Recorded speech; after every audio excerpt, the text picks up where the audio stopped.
Hi there, welcome back to the garage. Oh no, I've been spending again, like you do. What I needed was a new jack. I've got my old faithful snap-on Blue Point jack here. It's amazing, it's brilliant. It's really heavy. The only trouble with it is, it's not a low entry. It's not got a low entry top on it there. So sometimes we struggle getting it underneath the BMWs and stuff that are a bit low. So what I've got here is the all-new Sealey 2.25 ton rocket lift. Let's get it out of the box and have a look.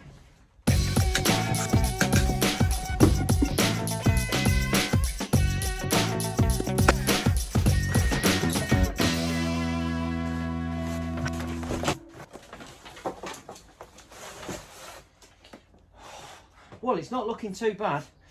That looks quite nice. It's first impressions, it looks pretty well made. We've got some decent metal on it. The front there is nice and low, which is what I was after. We'll go and try it in a minute on the BMW.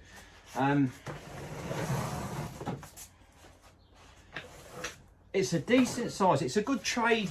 It's a trade size. It's what I'd get. It's not like the small crappy ones that you get. It is a proper tool that can be used, you know, daily, and you're not worried about collapsing or breaking. You've got plenty of metal around it, got a good structure. I'll pop links in the description for it if you're interested in one. But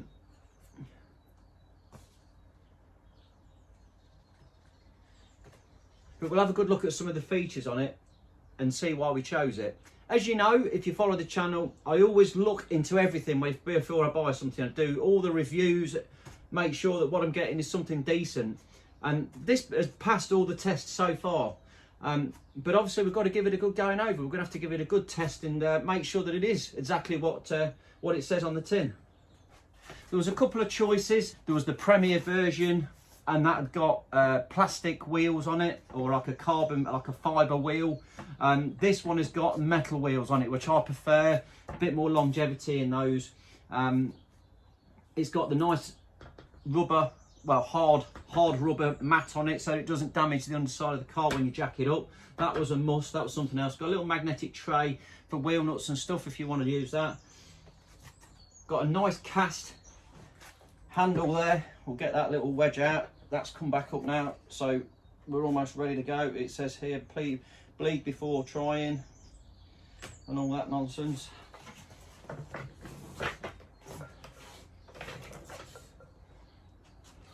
It's a nice looking thing though, isn't it?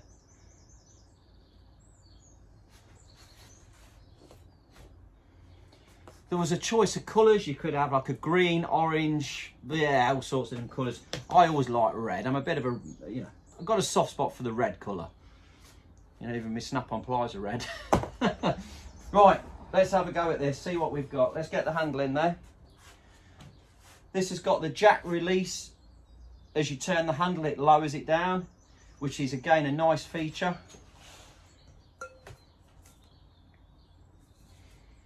As you can see there, you've got the little square head on it to go inside here into the square head. We've got a bolt that comes through to hold the handle in place. Okay, so that's now slotted in, then we can do the bolt back up on the front there, and now the handle isn't going to come out, it's locked it in, and we can also screw that to do it up, and it'll there we go. Now let's just check on this bleeding thing, 'cause it says bleed before use, so let's just have a quick look, see what they want us to do with that.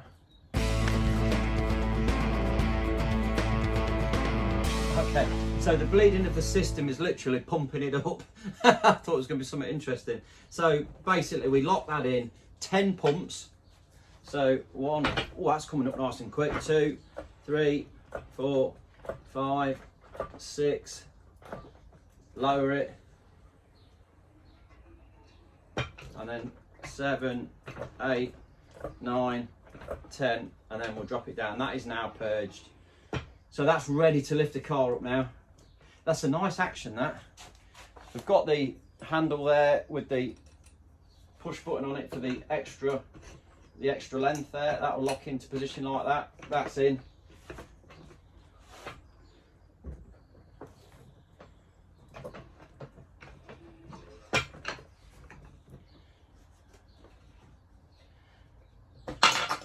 tray off there and have a look at the gubbins inside, see what we get.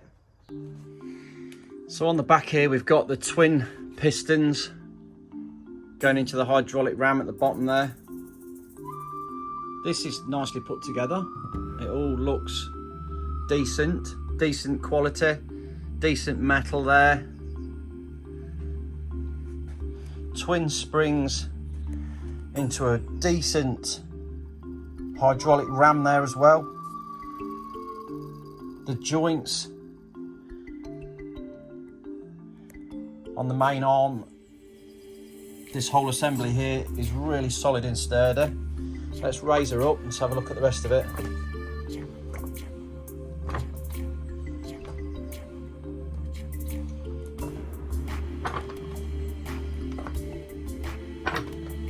So it's 6 pumps from fully down to fully up. Let's come round the side now and have a look at the ram and everything else going on in here.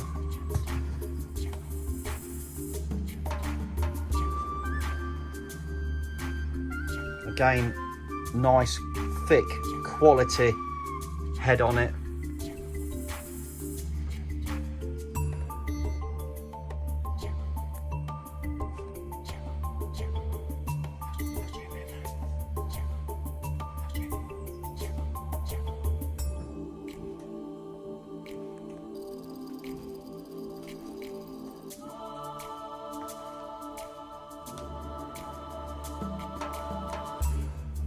And then a rotator of the handle.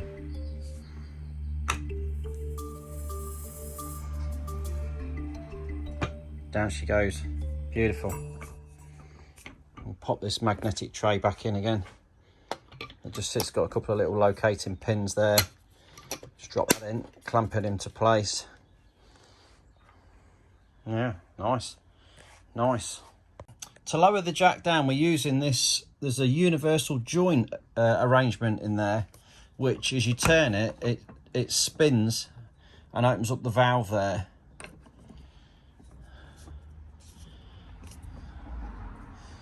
That is a little bit different to the old school snap-on jack there. This one works off of the wheel gear, and as you turn the handle, the wheel gear spins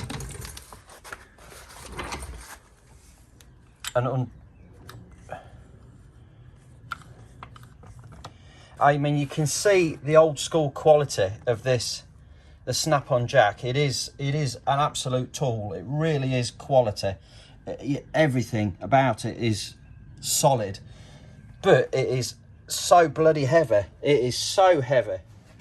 You know, you need something light enough to be able to maneuver, lift it into the back of a car. But it's got to be strong enough and able enough to do the job, which the snap-on jack in some respects is overmade. It's so heavy you can't lift it. It's really difficult to lift it into the back of a car, whereas this one is slightly lighter. When I say I can't, I tried to lift the snap-on one onto the table and I couldn't do it. So, and I've managed to get this one on there. So there's the first test, passed with flying colours. We'll get them side by side and we'll start lifting the car and we'll have a go and see how the two compare with the actual lifting side of it. But first impressions of this, it's nice. It's very nice. Some good material on it. Nice bearings in the rollers at the back. Handle, nice quality. Yeah, it looks good. It looks nice. Let's try and get it off the table. Now it's all made up.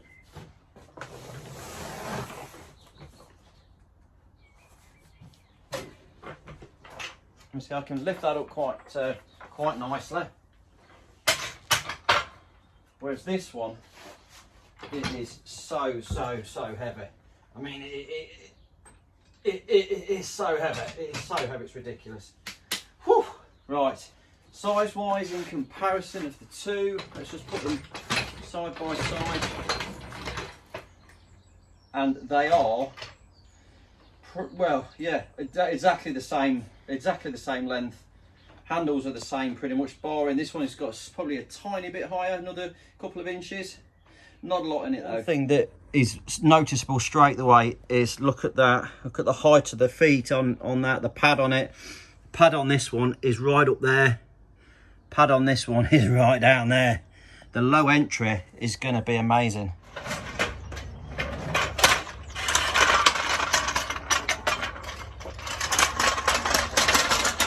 So I've got two jacks so we can do a comparison. We can go from the pivot point there to the center point of the pad. This one it's 400 millimeters, and on this one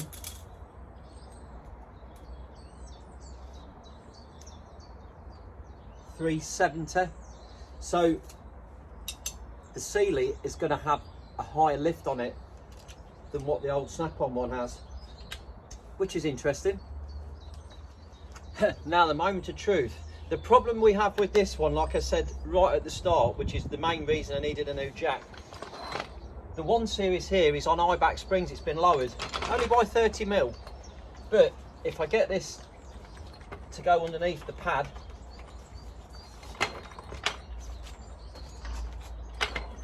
which is just there, it's hitting the sill. So straight away, it's fully down. It won't go under unless I take the pad off, which then leaves the actual foot there.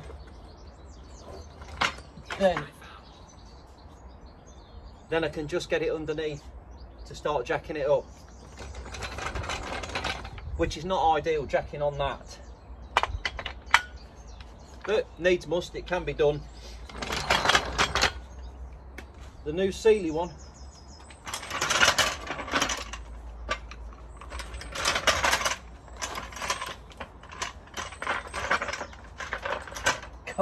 it goes under. Flipping heck, that goes under with, oh.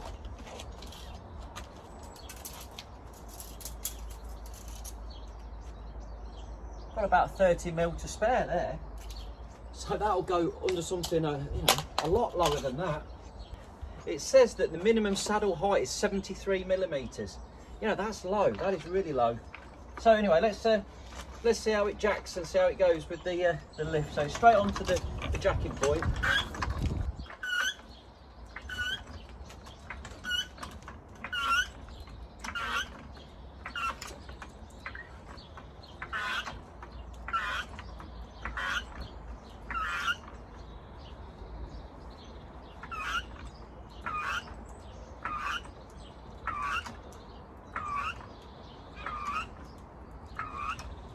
It's going high, isn't it?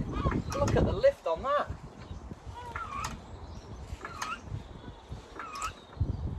And we're fully up. Jesus, that is high. That's really got some lift on it, that has. In comparison,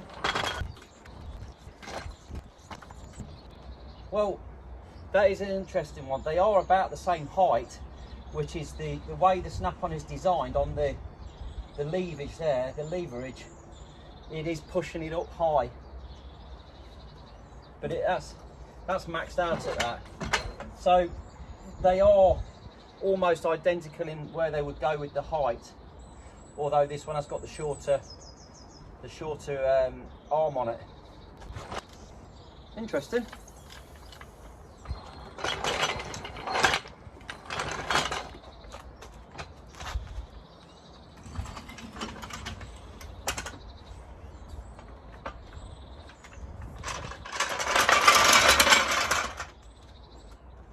So let's just get this one underneath here and show you what it's like to lift.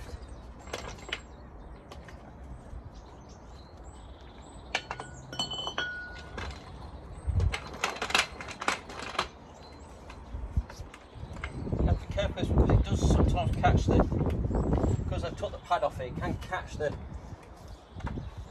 sill.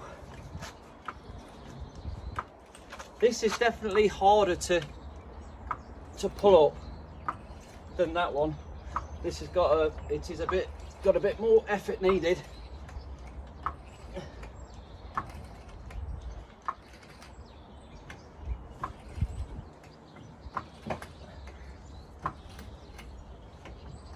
And obviously now, because I've took the pad off it, we've lost that extra bit of height.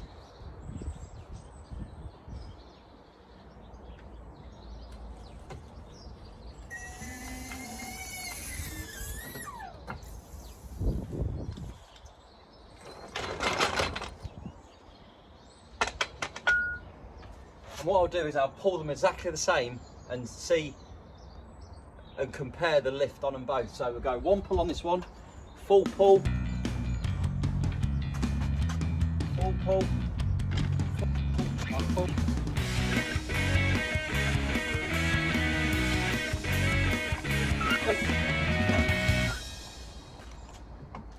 That's maxed out, that's fully up.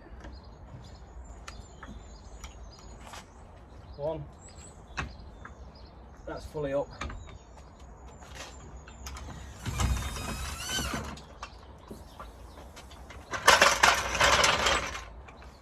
So I have to say, I'm impressed with this. I am impressed. It's light enough to be able to manoeuvre it. It's light enough to be able to pick it up. It is manoeuvrable. It's got the metal wheels on it. Decent amount of metal material on the actual body.